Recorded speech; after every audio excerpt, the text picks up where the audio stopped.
All fans, normally united, will be well and truly divided by tonight's Euro 2020 semi-final. England, of course, playing Denmark for a place in the final. So let me introduce you to our next two guests. We're joined by England fan Billy Grant and Rasmus Ankersen, Director of Football at Brentford FC and also a Denmark fan. Now, let me just see if I can work out who is who here. Yeah, very nice hat. Rasmus, you're the visitor to this country, so we'll start with you. Loving the hat. Are you going to be loving the result?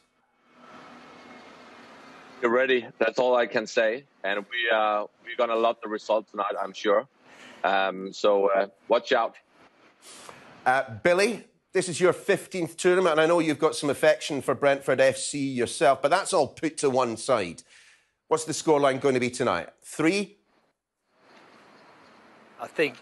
Well, listen, don't you pull me into that, actually. There's absolutely no way I'm going to get drawn into that.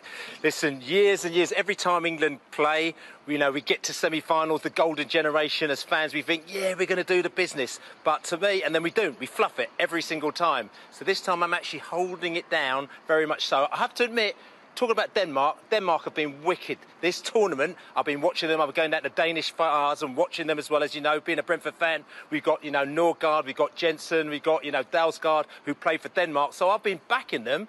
But as soon as that final whistle went on Saturday, it had to finish there and then, And so it's all over as far as we're concerned. There's only one team that I want to win.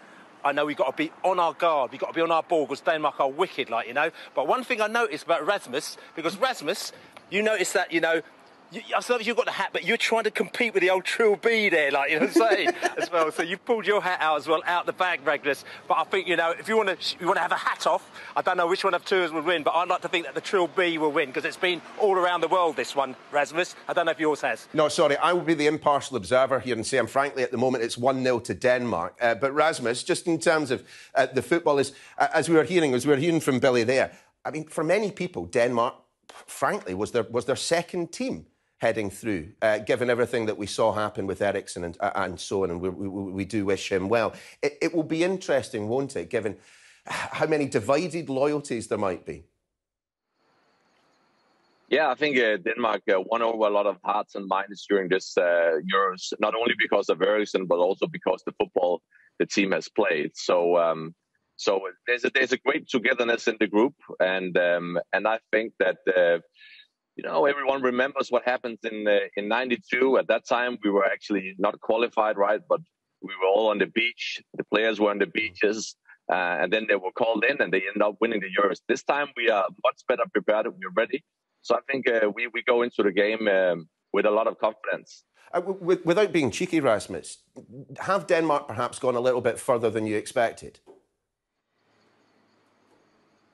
I think this was a strong group. I think it's a strong generation of players, and obviously we have 2 Brentford players in the team, so that helps too. So I think I always felt this team could go far. Going to the semi-final, you need a little bit of luck, a little bit of draw luck as well, which I think we've had. But it's a very strong group. All the players play at top clubs around Europe.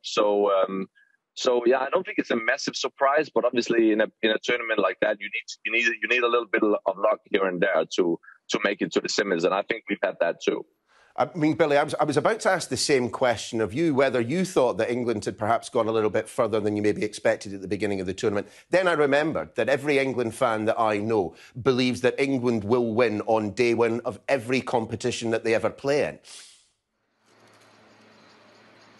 I don't think that's actually true, not anymore. It used to be back in the day, but now we've tacked it back a little bit. And I think for this tournament, it's interesting, like I said, you've got 2 Brentford fans on here today. Last season, we got to the playoff final, Brentford did, and we lost in the playoff final. Really gutted that we lost against Fulham, but what we did is that we turned around, we actually learnt from that as a team. And I think that, very similar to how Brentford have learnt as a team.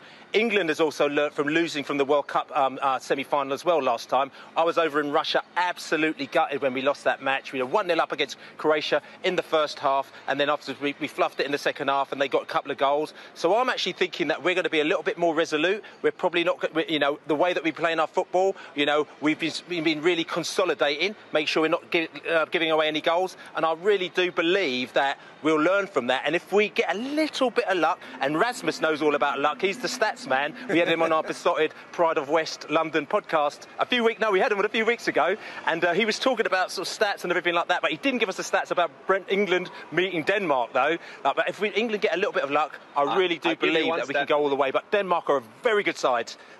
Rasmus, go. I'll give you one stat, Billy.